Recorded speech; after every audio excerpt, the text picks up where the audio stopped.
नाज़रीन, news break के बाद एक बार फिर से आपको खुशामदीद कहते हैं। बजट पर बात हो रही है। आज हंगामा खेज़ इजलास होने की तवक्को है, जिस तरह आप न्यूज़ में सुन भी रहे थे। और अपोजिशन ने भी तैयारी कर ली है। इस सारी जो बजट का दस्तावेज़ात हैं वो क्योंकि पार्लियामेंट हाउस पहुँच चुकी हैं, इसको अपोज करने के लिए अपोजिशन ने अपनी तैयारी की हुई है। अब हम बात करते हैं नाज़रीन के हालात किस तरह से हैं। एक्सपोर्ट्स लेड इकॉनमी की बात तो की जाती है, उसमें मसाइल क्या हैं। कामरान साहब हमारे साथ मौजूद हैं, चेयरमैन एप्टेमा। कामरान साहब, हमने देखा कि गुज़िश्ता माह मुज़ाकरात भी हुए थे एप्टेमा और हुकूमत के दरमियान, और उसमें जिस इशू पर डेडलॉक रहा, कामरान साहब जो है अभी उनसे हम दोबारा से उनको राब्ते में लेंगे, फिल वक्त हमारे साथ मौजूद नहीं है। हम रुक करते हैं, काशिफ अनवर साहब भी हमें ज्वाइन कर चुके हैं। सबसे पहले रुक करते हैं तैमूर साहब का। तैमूर साहब, ये बताइएगा, जब हम ब्रेक पे जाने से पहले माली खसारे की भी बात कर रहे थे। अब माली खसारा अगर हम बात करें जो 2.4% ऑफ GDP रहा है पाकिस्तान का, और अगर हम गुज़िश्ता माली साल की निस्बत यानी इससे पहले जो फिस्कल ईयर चल रहा था उसमें 3.7% ऑफ GDP था, उसमें कुछ हद तक कमी तो आई है, बेहतरी है हमारे पास, 2.4% पर आया।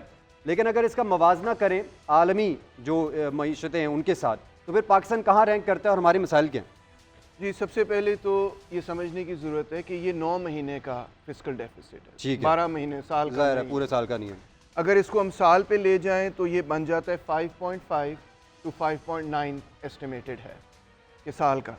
ग्लोबल एवरेज जो है वो 80-90 की दिहाई में वो रही है तकरीबन 7% GDP की, यानी कि हम ग्लोबल एवरेज से कम ही हैं। ठीक ठीक ठीक ठीक। इतना बुरा मामला नहीं है। अच्छा, पाकिस्तान में हाईएस्ट जब रहा ना तो 8% से ज़्यादा नहीं गया कभी भी ठीक है, फिस्कल डेफिसिट। ठीक है, ठीक है। मगर इतनी कंसिस्टेंसी से वो फिस्कल डेफिसिट आता रहा है कि उसका रिजल्ट ये है कि जो ओवरऑल डेट है वो बहुत ज़्यादा है। वो है ज़्यादा है। तकरीबन इस वक्त 80% ठीक ऑफ है, आर GDP। ठीक है, ठीक है।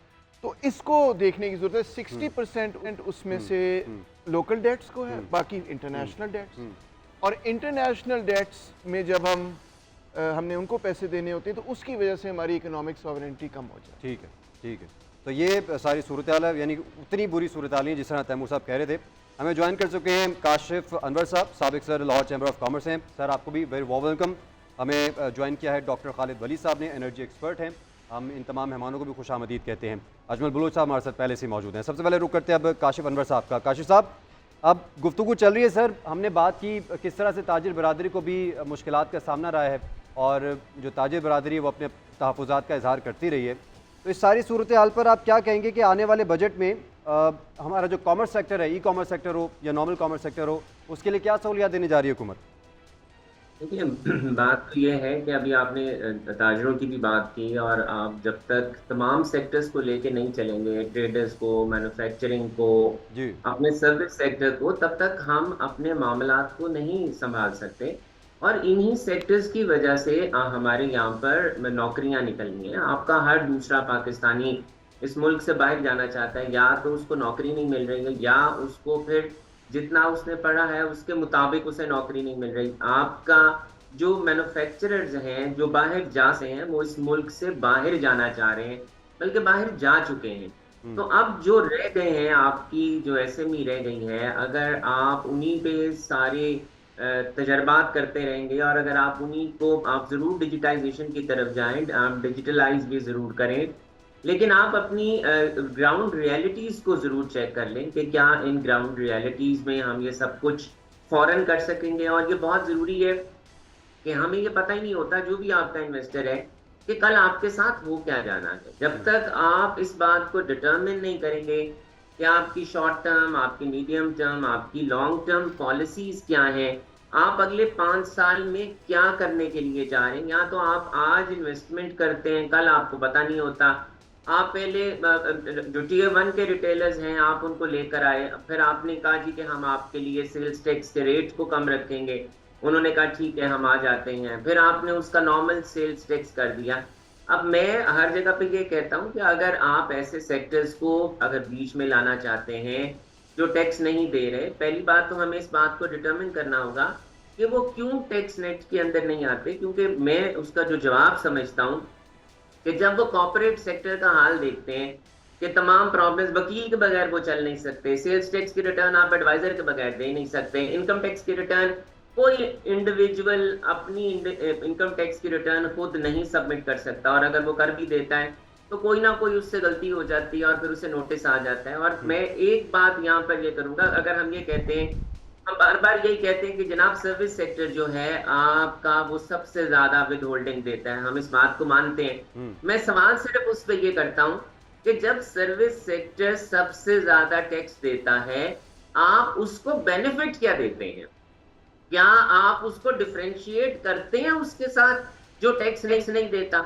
जब आपने हर एक को एक ही पलड़े में रखा हुआ है, जो टैक्स ज्यादा दे रहा है उसको भी कोई फायदा नहीं है। आप बल्कि जितने भी सर्विस सेक्टर वाले हैं उनको भी नोटिस आ रहे हैं, वो भी परेशान है कि एक तो हम विद होल्डिंग्स भी कराते हैं, एक हमारा आधे से ज्यादा जो तनख्वाह है वो कट के सरकार के पास चली जाती है, दूसरा हमें नोटिस भी आते हैं। अगर आप मैन्युफैक्चरर्स की तरफ आ जाए तो आपकी विद होल्डिंग्स हैं। देखें जो मैन्युफैक्चरर इस वक्त है वो उन तमाम, उसने तब भी काम किया जब कोविड था, उसने तब भी काम किया जब 22% इंटरेस्ट रेट था, उसने तब भी काम किया है जब 300 से ज्यादा जो आपका डॉलर और रुपये। काशिफ साहब, आपने एक तरफ पॉइंट आउट किया, ये बहुत ज़रूरी बात है और इस पर हम बहुत देर से डिबेट, हर साल जब बजट ट्रांसमिशन होती है हम इस पर बहुत डिबेट करते हैं कि हम अपने पड़ोसी मुल्क की बात करें और दीगर जो कामयाब मईशत है उनकी बात करें, उस पर लॉन्ग टर्म इकोनॉमिक पॉलिसीज़ पर बहुत फोकस किया जाता है। मतलब यहाँ पर तो एक साल की भी कोई पता नहीं होता कि उसमें मिनी बजट्स आते हैं, उसमें और जो पॉलिसी चेंजेस है वो देखने में आते हैं, जिससे जाहिर है जो इन्वेस्टर का कॉन्फिडेंस है वो उस तरह से बिल्डअप नहीं हो पाता। आप बताइए इसकी वजह क्या है? और दूसरी बात, इस पर भी रोशनी डालेगा जो मॉनेटरी पॉलिसी की डाउनवर्ड ट्रैजेक्टरी है, इसको आप किस तरह से देखते हैं? इस पर हुकूमत की डिसीजन मेकिंग पावर किस तरह की थी? इस सारी सूरत पर नजर डालेगा, वजह क्या है कि हम एक लॉन्ग टर्म पॉलिसी नहीं डिफाइन कर पाते? जी मुझसे पूछ रहे हैं? जी जी जी काशिफ साहब। जी देखें, बात यह है, हमने कभी भी अपनी जो पॉलिसीज बनाते हैं, हम वो रेवेन्यू बेस्ड हमारी पॉलिसीज होती हैं। हमारा मकसद सिर्फ ये होता है कि कलेक्शन हो जाए, टैक्स की कलेक्शन हो जाए, ताकि हम वो जो कर्जा है वो अदा कर सकें, उसका जो सूद है हम वो अदा कर सकते हैं। उसी ज़मन में मैं एक बात ये करता हूँ कि इस वक्त जो $130 बिलियन पाकिस्तान के ऊपर कर्जा है, क्या वो मैंने लिया है, क्या वो आपने लिया है, या क्या वो हमारे 24 काशिफ करोड़ साहब, अवाम ने लिया है? एक इशू यहाँ पर आ रहा है टेक्निकल, आपका गालिबन कैमरा ऑफ है, कैमरा ऑन कर लीजिए ताकि फिर आपको हम लाइव भी ले सकें और आपका जवाब भी सुन सकें।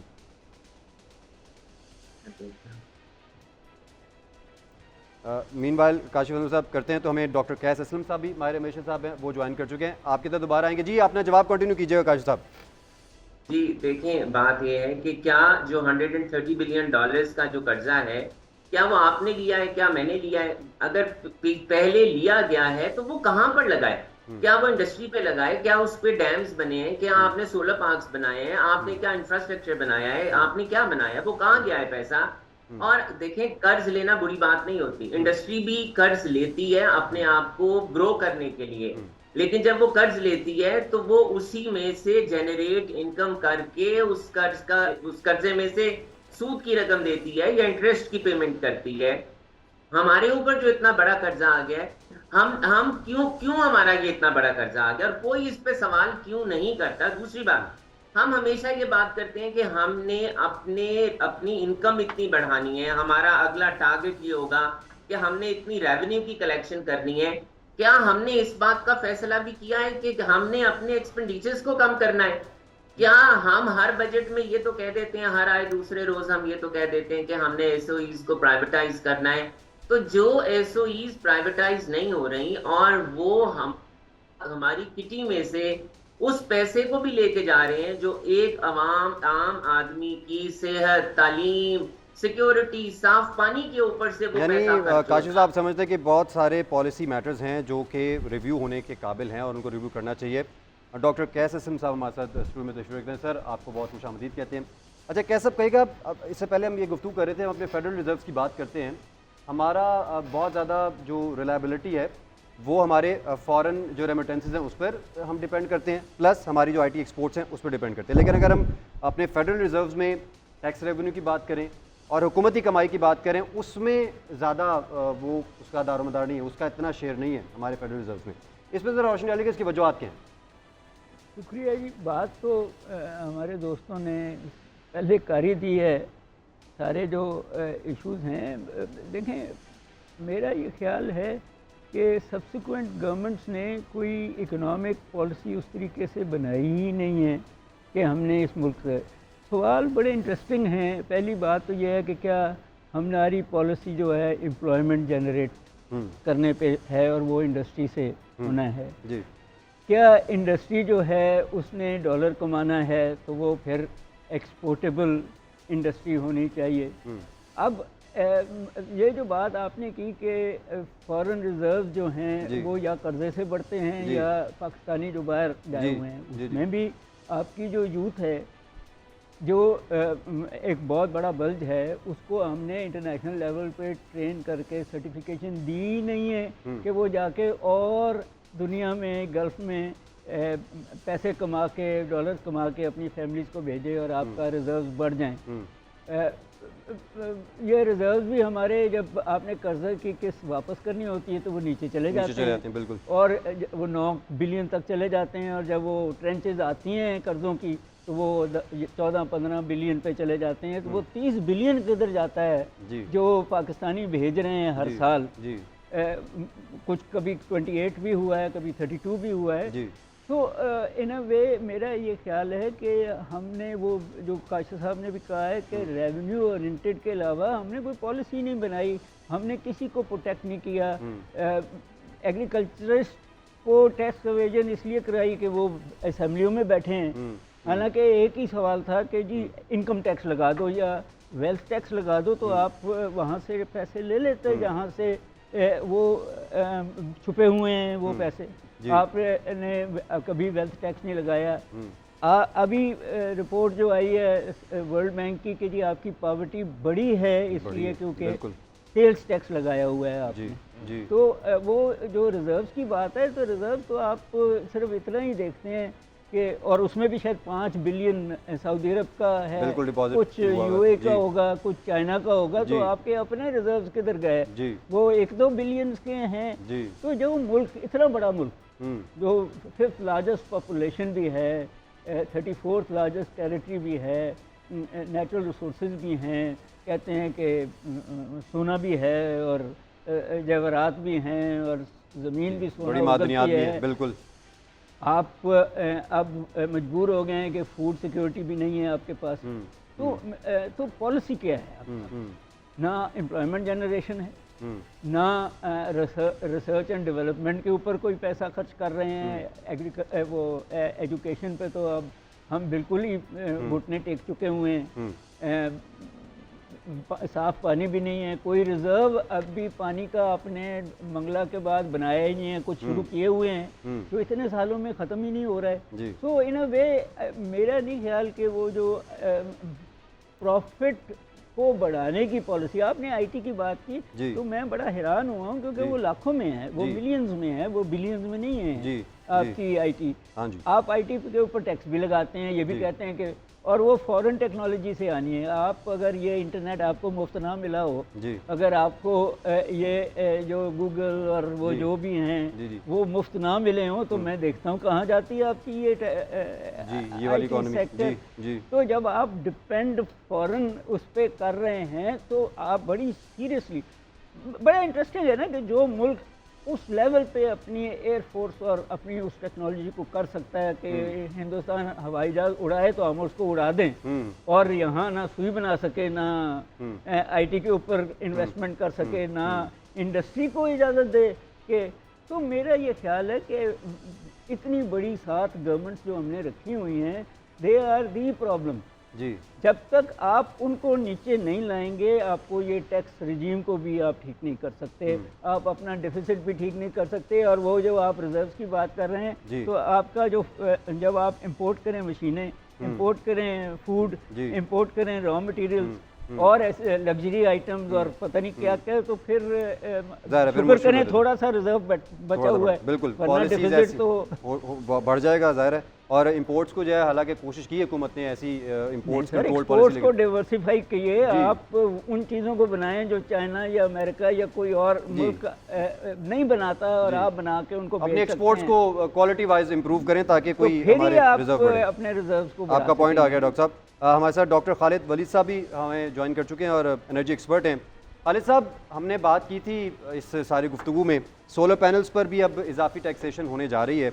इसके अलावा जो एनर्जी क्राइसिस है आपके सामने, सर्कुलर डेट जो है वो स्काई रॉकेटिंग है, उसकी मैनेजमेंट के लिए हुकूमत के पास कोई खासी पॉलिसीज़ नहीं है। इस वक्त जो एनर्जी सेक्टर में हुकूमती पॉलिसीज़ हैं, आप उनको किस तरह देख रहे हैं जो रनिंग फिस्कल ईयर है उसमें, और आने वाले बजट में आपकी क्या तवक्कुआत हैं?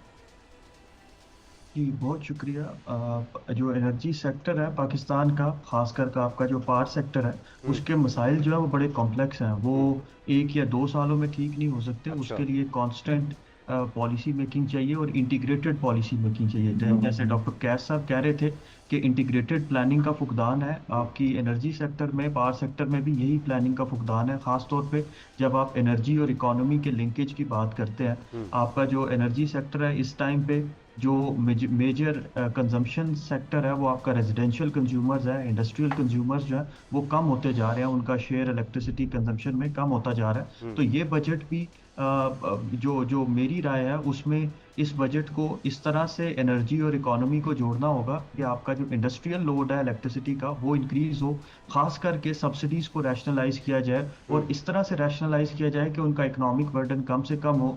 अभी आपने आईएमएफ के साथ प्रोग्राम भी निगोशिएट किया, ईएफएफ एक साइड पे है और दूसरी साइड पे आपका जो क्लाइमेट का प्रोग्राम है रेजिलियंस एंड सस्टेनेबिलिटी फैसिलिटी, उसमें हुकूमत ने कमिट किया है, एक रिफॉर्म मेजर ये है कि हुकूमत जो है वो सब्सिडीज़ को रैशनलाइज करेगी। और सब्सिडीज़ क्या है आपके पावर सेक्टर में, आपके टोटल इलेक्ट्रिसिटी कंज्यूमर्स का 54% जो है वो सब्सिडाइज्ड कंज्यूमर है या प्रोटेक्टेड कंज्यूमर है। तो एक तजवीज़ ये भी है कि पेट्रोलियम डेवलपमेंट लेवी को इस तरह से रिसाइकल किया जाएगा कि वो जो है वो बेनज़ीर इनकम सपोर्ट प्रोग्राम के थ्रू टारगेटेड सब्सिडीज़ दी जाएंगी और ब्लैंकेट सब्सिडीज़ को ख़त्म करके वो कंज्यूमर्स जो ज़्यादा इलेक्ट्रिसिटी कंज्यूम करते हैं उनको इंसेंटिवाइज़ किया जाए, ख़ासकर इंडस्ट्रियल कंज्यूमर्स, ताकि आपका जो इंडस्ट्री का और एनर्जी का लिंकेज है वो बन सके। इसी तरह से मेरे ख्याल से हुकूमत को एक ये तजवीज़ ये भी होनी चाहिए कि जो माजी में डिस्टॉर्टिव सब्सिडीज़ इंडस्ट्रीज़ को दी गई, खासकर टेक्सटाइल को, उसको थोड़ा सा टारगेटेड और मोर एफिशिएंट करने की ज़रूरत होगी। फॉर एग्ज़ाम्पल वो टेक्सटाइल इंडस्ट्रीज़ जो एक्सपोर्ट बढ़ाती जा रही हैं उनके लिए block bye block electricity tariff जो है वो कम होता जाए, ताकि आपकी एक्सपोर्ट लेड ग्रोथ को भी इंसेंटिवाइज किया जा सके और आपकी इंडस्ट्री जो है वो वापस नेशनल ग्रिड पे आ सके। दूसरी चीज़ जो आपने बड़ी इंपॉर्टेंट मेंशन की वो सोलर पैनल्स हैं। सोलर पैनल्स का प्रॉब्लम ये है कि शुरू में तो हुकूमत ने इसको इंसेंटिवाइज किया, बायबैक रेट्स जो हैं वो बड़े अच्छे दिए गए, अब बायबैक रेट्स को भी कम किया जा रहा है और रूमर्स ये भी हैं कि आप 17 या 18% जीएसटी भी लगा रहे होंगे सोलर पैनल्स पे। सोलर पैनल एक बड़ा इफेक्टिव टूल है, आल्दो इनइक्वालिटीज़ का कंपोनेंट एग्जिस्ट करता है कि आपके बड़े शहरों में लग गए, वो लोग जो अफोर्ड कर सकते थे उन्होंने लगवा लिए, लेकिन एक चीज़ बड़ी इंपॉर्टेंट है, जब आप सब्सिडीज़ को रैशनलाइज करने की बात करते हैं और इसको आईएमएफ प्रोग्राम से जोड़ते हैं और क्लाइमेट चेंज से जोड़ते हैं तो इसकी इफादियत सामने आती है। ख़ास तौर पे अगर आप बेनज़ीर इनकम सपोर्ट प्रोग्राम को यूज़ करके सब्सिडीज़ को रैशनलाइज करें तो वो शायद सस्टेनेबल नहीं होगा, आप डिपेंडेंट बना रहे होंगे काफ़ी सारे कंज्यूमर्स को। तो मे भी हुकूमत पेट्रोलियम डेवलपमेंट लेवी को इस तरह से रिसाइकल करे कि बैंकिंग सेक्टर में इंटरेस्ट रेट भी नीचे आ गए हैं, तो कुछ आरी फाइनेंस स्कीम के थ्रू वो कंज्यूमर्स जो कि प्रोटेक्टेड कंज्यूमर्स थे उनको सोलर पैनल्स दे के बिल्कुल प्रोटेक्टेड कंज्यूमर्स का लेवल वापस ले लिया जाए, ताकि आपका ग्रिड भी कंपैटिटिव हो सके और आप अपने क्लाइमेट के टारगेट भी पूरे कर रहे हो, रिन्यूएबल एनर्जी के टारगेट्स भी पूरे हो रहे हो और आपके जो सोलर पैनल्स की इनइक्वालिटीज़ हैं वो भी ख़त्म हो रही हो। इस तरह से आप एक जामे पॉलिसी और इंटीग्रेटेड प्लानिंग कर सकते हैं। और ख़ासकर अगर मैं इसको लिंक करूँ आपके क्लाइमेट इंड्यूस्ड जो फ्यूचर में जो आपके ट्रेड टैरिफ्स आ रहे हैं जिसको आप कार्बन बॉर्डर एडजस्टमेंट मैकेनिज्म कहते हैं, उसमें भी ये हो रहा होगा कि वो इकोनॉमीज जो ज़्यादा कार्बन इंटेंसिव इकोनॉमीज हैं उन पे टैरिफ लग रहा होगा कार्बन इंटेंसिटी को देखते हुए। तो मे बी सोलर पैनल्स या नेट मीटरिंग जो है वो आपको हेल्प आउट करेगा फ्यूचर में भी, आप जो है वो सीबैम फीसिस को कम कर सकेंगे। तो इस तरह से हुकूमत को थोड़ा सा आरएसएफ को भी जहन में रखते हुए, ईएफएफ को भी जहन में रखते हुए बैलेंस आउट करना है कि किस तरह से फिस्कल कंसोलिडेशन और आपका जो सब्सिडी रैशनलाइजेशन प्रोग्राम है उसको नेट मीटरिंग जैसे टूल्स या रूफटॉप सोलर जैसे टूल्स को यूज करते हुए आप एक एक्सपोर्ट लेड ग्रोथ की तरफ जाएं, इंडस्ट्रियलाइजेशन की तरफ जाएं और इंक्लूसिव प्लस सस्टेनेबल ग्रोथ की तरफ जाएं। तो अगर इस तरह से प्लानिंग होती है, एनर्जी और इकोनॉमी को इकट्ठा लेके जाया जाता है, integrated economic planning plus integrated energy planning होती है, तब जाके आप एनर्जी के मसाइल को भी सॉल्व कर सकेंगे। तीसरी चीज़ आपने सर्कुलर डेट की बात की। सर्कुलर डेट जो है वो इनएफिशिएंट डिस्ट्रीब्यूशन कंपनीज की वजह से है, उसको प्राइवेटाइज किया जाए। आईएमएफ का भी बड़े अरसे से डिमांड है, काफ़ी दफ़ा हमने देखा भी कि उसमें बड़ी जो है वो कोशिश भी की गई, लेकिन मेरे ख्याल में सिर्फ प्राइवेटाइजेशन जो है वो उस पर नहीं रुकना चाहिए। हमें इससे पहले कि मैं बलोच साहब की तरफ जाऊँ, गालिबन तैमूर साहब कुछ कहना चाह रहे थे सर्कुलर डेट वाली बात पे। डॉक्टर साहब, डॉक्टर खालिद साहब की बात पे जी। देखिए, मामला ये है कि जो 90s में इंडिपेंडेंट पावर प्रोड्यूसर्स पॉलिसी बनाई गई, जी जी उसके तहत हम मैसिव सब्सिडीज आईपीपीज के ओनर्स को दे रहे हैं। अच्छा जी हाँ, वो जिसको हम कैपेसिटी पेमेंट्स कहते हैं। जी बिल्कुल बिल्कुल। हुकूमत ने इस मसले को हल करने के लिए कंपनी से ये कहा कि आए बैठकर रीनेगोशिएट करते हैं। कुछ जी। प्लांट्स को इनफैक्ट उन्होंने कहा कि इनको हम अब ख़त्म कर रहे हैं। सही। और आईएमएफ और वर्ल्ड बैंक वाले बीच में कूद पड़े और उन्होंने कहा कि नहीं, ये जो आप रीनेगोशिएट कर रहे हैं, ये आप ज़बरदस्ती कर रहे हैं, उनको वो पूरी कैपेसिटी पेमेंट अदा करें। अच्छा जी, अच्छा। अदरवाइज आपकी ईएफएफ वाला जो हम लोन आपको दे रहे हैं, ये हम बंद कर देंगे। बंद कर दें। अच्छा अच्छा अच्छा। ये एक्चुअल मसला है। और ये जो पावर सेक्टर का इशू है, ये इस तरह नहीं हल होगा कि आप जो गरीबों को सब्सिडीज दे रहे हैं वो ख़त्म कर दें और अमीरों को मजीद सब्सिडीज और बढ़ा दें। अच्छा अच्छा। नहीं नहीं, ऐसा ये नहीं। हल होगा जब आप आईपीपी की पॉलिसी को हल करेंगे। वो जो रिनेगोशिएशन वाला ट्रैक था वो दुरुस्त वो मुआहदों को खोलेंगे दोबारा। वो बिल्कुल दुरुस्त है। वो ठीक। पहले भी आपके फील्ड के बंदे ने कहा था ना जी, कि जी। उनको ऑडिट करें, दोबारा जी। चेक करें। जी। इवन जो आईपीपी ओनर्स हैं, वो खुद भी उनमें से कई ऐसे लोग हैं जो कहते हैं कि हम रिनेगोशिएट करने के लिए तैयार हैं। जी, लेकिन यहाँ पे आईएमएफ बीच में आ गया। मतलब है कि अगर वो तरीके से किया जाए और वो कंप्लेन ना करें वहां पर, तो ये फिर भी मुमकिन है। मुमकिन और है। इसके बगैर पावर सेक्टर नहीं हल होने लगा। और पावर सेक्टर को हल किए बगैर टेक्सटाइल, एक्सपोर्ट, बाकी एनर्जी क्राइसिस हैं वो भी नहीं हो सकते। बड़ा अच्छा पॉइंट दिया है। हमारे साथ जो अजमल बलोच साहब है। अजमल बलोच साहब, एक जो हुकूमत की स्ट्रेटजी एक और सामने आ रही है, हमने आपसे बात की ताजिरों के तहफ़्फ़ुज़ात से मुतल्लिक़ और आपने उसका बताया कि अपना पॉइंट ऑफ व्यू भी सामने रखा। एक पनिशमेंट पॉलिसी भी एक्सपेक्टेड है कि आए, और जो उनकी इनकम है ताजिरों की, छोटे हों ताजिर या बड़े हों ताजिर, उसको डॉक्यूमेंट करने के लिए, चैनलाइज करने के लिए, बैंकिंग साइट पर लाने के लिए हो सकता है कि इन्फोर्समेंट की जाए, पनिशमेंट पॉलिसी लाई जाए। तो अगर इस तरफ जाता है हुकूमत का जो स्टांस है, तो फिर ताजिर बरादरी का इस पर क्या मौक़िफ़ होगा? देखिए, बात यह है कि इस सेक्टर को जो अपनी खालिस कमाई से टैक्स अदा करता है, हुकूमत जिसको एक कोई सपोर्ट नहीं करती है, डिस्प्रिन की गोली तक नहीं देती है, उसको आप डंडा चलाएंगे उसके ऊपर? ऐसा मुमकिन नहीं है। खाली ये जो अभी डिजिटल इनवाइसिंग का शोशा छोड़ा गया है कि हम हर ताजर को उसमें ले आएंगे, ओ भाई, हम पहले से ये 1990 से कानून बना है सेल टैक्स का, ये कहते हैं कि आप हमें टैक्स वसूल करके हुकूमत को दें। ओ भाई, ताजर इतना पढ़ा लिखा नहीं है, ये बाबू नहीं बन सकता है, ये आपका कलेक्टर नहीं बन सकता, आप इसको क्यों बनाना चाहते हैं? और आप अपना कोई तरीका अपनाएं, उसमें हमें मुसीबत में ना डालें। होता क्या, यही पनिशमेंट आप देखें, ये जो डिवाइस लगी है, मैंने पहले भी बात की है, अब इस पे क्या होगा? अगर डिजिटल इनवाइसिंग के लिए मजबूर किया जाता है तो वो दुकानदार खुद नहीं कर सकेगा, उसको एक बाबू की ज़रूरत होगी। वो 35, 40, 50 हज़ार से कम का नहीं होगा। आप 6 लाख रुपए का उस पर बोझ डाल रहे हैं सिर्फ डिजिटल इनवाइसिंग के लिए। बाहर दुनिया में देखें, मांगने वाला भी जो है वो मशीन लगा के बैठा होता है मांगने के लिए। वो पढ़े लिखे, वहाँ मांगने वाला भी पढ़ा लिखा है। हमें अव्वल तो जब बजट बनता है पाकिस्तानी ताजरों के मुताबिक या पाकिस्तानी अवाम के मुताबिक ये नहीं बनाया जाता। बजट का तरीक़ाकार देखिए, ये जैसे काशिफ साहब बात कर रहे थे, ये जो फार्म है, गोशवारा फार्म है, हमने हर साल 25 साल मुझे हो गए हैं, हर वज़ीर ख़जाना को हमने बना के दिया है कि उर्दू का फार्म हो, आम आसानी से ताजर भर सके कि ये मेरी दुकान है, ये मेरी सेल है, इस पर मेरा इतना % टैक्स बनता है, ये मेरा मुनाफा है, और वो टैक्स उसको ये एक्सेप्ट कर लें। होता क्या है, अंग्रेज़ी का वो टेक्निकल फॉर्म जो वज़ीर ख़जाना खुद नहीं भर सकता, वो हमारे ताजरों को, जहाँ पे वैसे भी मुल्क का लिटरेसी रेट तो है नहीं है, ताजरों में 1% भी नहीं है, जो स्कूल नहीं जाता उसको दुकान खोल देते हैं। आज तक इस हुकूमत ने भी अभी कुछ अर्सा पहले हमने फॉर्म बना कर दिया। स्ट्रेटजी लिया है कि इनको ट्रेनिंग के लिए हुकूमत इसकी जिम्मेदारी ले ले, और ये जो पीओ सिस्टम है वो हुकूमत खुद ताजरों को इसका इस्तेमाल कर सके। इस पर बात करेंगे, इस सजेशन पे भी गुफ्तगू करेंगे। ये सिलसिला जारी है, सारी कॉन्वर्सेशन का। हम वापस आएंगे एक ब्रेक के बाद।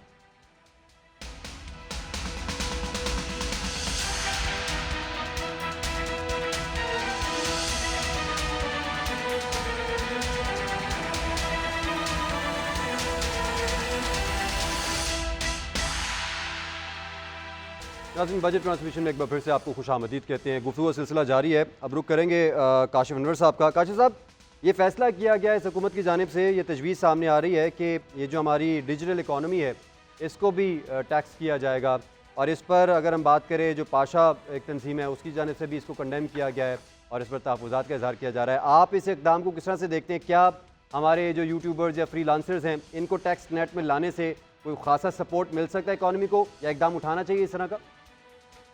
देखिए, बात यह है कि we are in the dire need of foreign reserves और हमें डॉलर्स की बहुत सख्त ज़रूरत है। और लेकिन उसके बावजूद हम पॉलिसीज़ ऐसी बनाते हैं कि जिससे ये जो सेक्टर्स हैं उन्हें फ़रोग ना मिले, उनके लिए मुश्किलात पैदा हों। अगर मैं इस वक्त भी आपके सामने इस सेक्टर की बात करूं तो जितने भी बड़े वेयर हाउसेज हैं, सॉफ्टवेयर हाउसेज हैं, जितने भी हैं, वो उन्होंने अपनी जो major portion of their incomes है वो उन्होंने मुल्क से बाहर रखा, और वो उनको चूंकि उन्हें लाइसेंसेस चाहिए होते हैं, उन्होंने पेमेंट्स करनी होती हैं। अगर वो पेमेंट्स मंगवाते हैं तो यहाँ पर स्टेट बैंक के प्रोसीजर इतना कॉम्प्लिकेटेड है कि उनके यहाँ पर एनकैशमेंट्स नहीं होती, उन्हें जस्टिफाई करना पड़ता है। दूसरा, अगर उन्होंने पेमेंट्स बाय करनी है तो उनको वो पेमेंट्स नहीं कर पाते, तो वो अपनी पेमेंट्स को रखते ही बाहर हैं। अब अगर आप ये समझते हैं कि आप इस सेक्टर को भी और टैक्स नेट के अंदर लेकर आना चाहते हैं, देखिए मैं हमेशा से ये कहता हूँ कि कोई भी ऐसे, जैसे अगर मैं मिसाल आपको यहाँ पर अगर मैन्युफैक्चरर्स की दूँ, तो हम टैक्स देने से नहीं घबराते, हम विदहोल्डिंग करने से नहीं घबराते। हम सिर्फ ये कहते हैं कि जो विदहोल्डिंग का रेट 5.5% है, आप उसको आधा % कर दें ताकि आपकी डॉक्यूमेंटेशन भी हो जाए।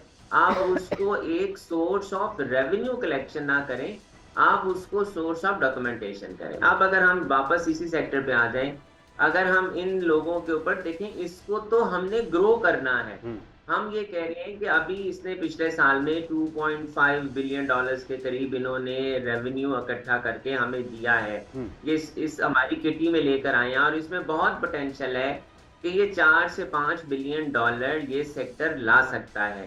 तो आप अगर फवाइद देने की बजाय, फैसिलिटेशन देने की बजाय, अगर आप उनको फिर वही उन कॉम्प्लेक्स प्रोसीजर्स में ले आएंगे कि भाई आप अपनी रिटर्न फाइल करें, आप सारे मामलात को देखें, तो मैं नहीं समझता कि हम इस सेक्टर को फ़रोग दें। अल्टीमेटली फिर उसके दूसरे मीन्स तलाश किए जाएंगे कि किस तरह से हम इस इनकम को यहाँ ना लाएं, जो इनकम यहाँ आती है। यानी काशिफ साहब के मुताबिक हुकूमत को ऐसी पॉलिसीज लेकर आनी चाहिए जिससे ये वाली जो डिजिटल इकॉनमी है फ्लरिश करे। अच्छा कैसा, अभी जिस तरह काशिफ साहब ने कहा कि हमें हमारी मईशत को, हमारी मार्केट को डॉलर की ज़रूरत है, मुल्क में डॉलर की कमी होती है, हमेशा उसको पूरी करने की कोशिश की जाती है, लेकिन वही हमारी मईशत का एक बड़ा मसला है डॉलर लिक्विडिटी क्रंच का।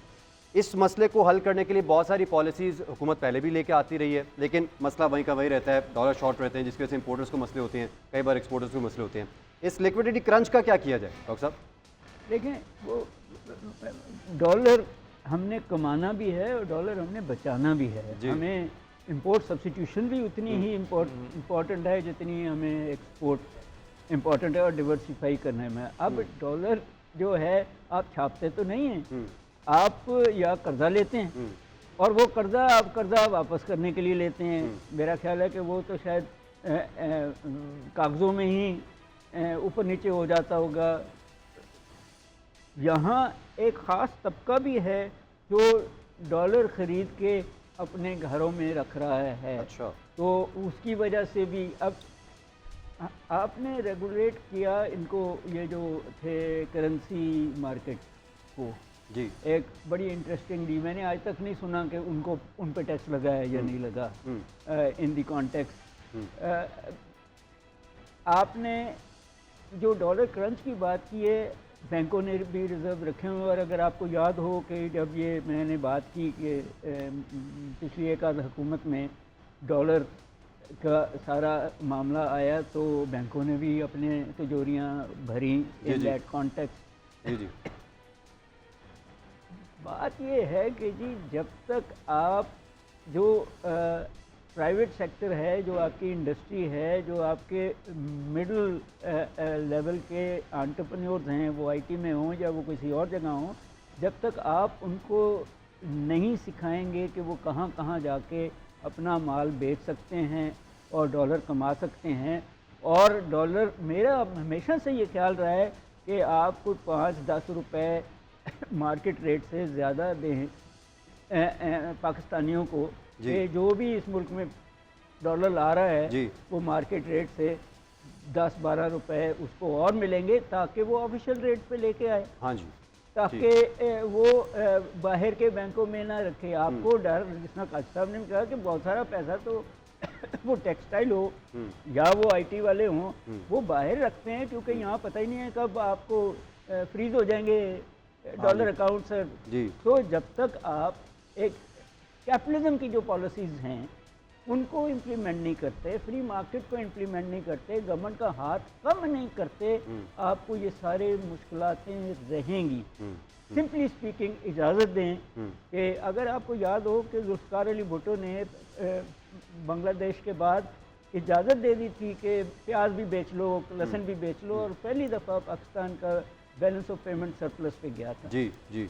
आज भी आप ये जब आपके पास इंसेंटिव्स आपको देने पड़ेंगे, इकोनॉमी इंसेंटिव अप्रोच है, और इंसेंटिव का मतलब है रिवॉर्ड एंड पनिशमेंट। आप सिर्फ पनिशमेंट देते रह रहे हैं, रिवॉर्ड इनकरेजमेंट नहीं है। डॉक्टर साहब का बड़ा इंपॉर्टेंट पॉइंट है कि आप इनकरेज करें, जिस तरह डॉक्टर साहब ने कहा कि जो अगर चैनलाइज कर रहा है अपनी इनकम को तो उसको इंसेंटिफाई करें, ना कि पनिशमेंट लगा देते हैं। बिल्कुल, तो वो ताकि वो डर खत्म हो। अच्छा खालिद साहब, आपसे इस सवाल है, आपने बात की थी जो ब्लैंकेट सब्सिडी है उसको कम करके टारगेटेड सब्सिडीज़ वाला मॉडल जो है वो लेकर आना चाहिए, लेकिन ये बताइएगा कि किस तरह से प्रैक्टिकल है, अगर जो आप आने वाला बजट है उसमें आप ब्लैंकेट सब्सिडी हट के टारगेटेड सब्सिडी करने की कोशिश करते हैं, तो कंसिडरिंग द पाकिस्तान पॉपुलेशन उसको किस तरह से प्रैक्टिकली अप्लाई किया जा सकता है हमारी मीशत में?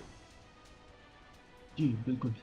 देखिए, टारगेटेड सब्सिडीज़ का मुतालबा बड़ा अरसे से है, और टारगेटेड सब्सिडी का मतलब ये है कि आप जो है वो इंसेंटिवाइज करें, क्योंकि आपका कैपेसिटी ट्रैप है पावर सेक्टर में ख़ास तौर पे, कि आपने इंस्टॉल्ड कैपेसिटी काफ़ी ज़्यादा इंस्टॉल की हुई है और आपका जो कैपेसिटी चार्जेस हैं वो फिक्स्ड हैं। तो आपको इलेक्ट्रिसिटी कंजम्पशन को बढ़ाना है ताकि आप कैपेसिटी चार्जेस को पर कैपिटा टर्म्स में नीचे लेके आ सके, और ख़ासकर प्रोडक्टिव डिमांड को बढ़ाना है। तो उसके लिए अभी जो आपका टैरिफ सिस्टम है, इलेक्ट्रिसिटी टैरिफ सिस्टम, वो इंसेंटिवाइज करता है रेजिडेंशियल कंजम्पशन को, और वो डिसइंसेंटिवाइज करता है ज़्यादा कंजम्पशन को या प्रोडक्टिव कंजम्पशन को। तो आपको इस चीज़ को थोड़ा सा देखना है कि आप जो ब्लैंकेट सब्सिडीज़ को ख़त्म करते हुए टारगेटेड सब्सिडीज़ पे आएँ, ताकि आपका टैरिफ स्ट्रक्चर जो है वो रैशनलाइज हो सके, और आप इंडस्ट्री को जो है वो रीजनली कंपैटिटिव रेट्स पे इलेक्ट्रिसिटी दे सके।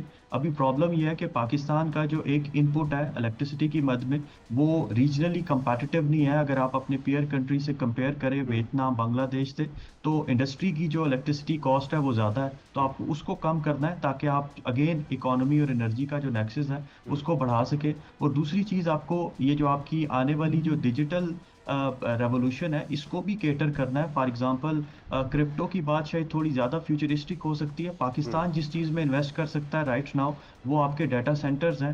डाटा सेंटर्स में इन्वेस्टमेंट्स लाई जा सकती हैं, क्योंकि डाटा सेंटर्स आपके बड़े इलेक्ट्रिसिटी इंटेंसिव सेक्टर्स हैं। तो अगर उनको आप पावर प्लांट्स के साथ किसी एक स्पेशल इकोनॉमिक जोन में लगाते हैं तो शायद वो चीज़ आपकी एनर्जी के प्रॉब्लम्स को भी सॉल्व कर सकती है, आपकी इकोनॉमी को भी सॉल्व कर सकती है, आपका जो इन्वेस्टमेंट है वो भी आ सकता है। और चूंकि टेक्नोलॉजी ओरिएंटेड है तो आपकी जो पॉपुलेशन की डायनामिक्स है उसको भी जो है वो फरोग दिया जा सकता है। लेकिन ये तभी मुमकिन होगा जब आप रीजनली कंपैटिटिव लेवल पे इलेक्ट्रिसिटी प्राइस देंगे इंडस्ट्री को, प्लस आप उनको ग्रीन और रिन्यूएबल एनर्जी भी दे रहे होंगे, तब जाके आपका कंपटीशन जो है वो बाकी कंट्रीज के साथ स्ट्रांग हो सकेगा, कंपैटिटिव मार्केट हो सकेगी। तो उसके लिए आपका जो ये टारगेटेड सब्सिडीज का कंपोनेंट है ये बड़ा इंपॉर्टेंट है। लेकिन अगेन मैं तैमूर साहब की बात से इत्तेफाक करूंगा कि आपको साथ में ये भी जरूर देखना है कि आपका जो सस्टेनेबल इकोनॉमिक ग्रोथ की तरफ जाना चाहिए। नाज़रीन, तो सिलसिला जारी है और ये बजट बहस चलती रहेगी। हम देखेंगे कि क्या प्रोज एंड कॉन्स हैं आने वाले बजट के, इस पर बात होगी एक ब्रेक के बाद।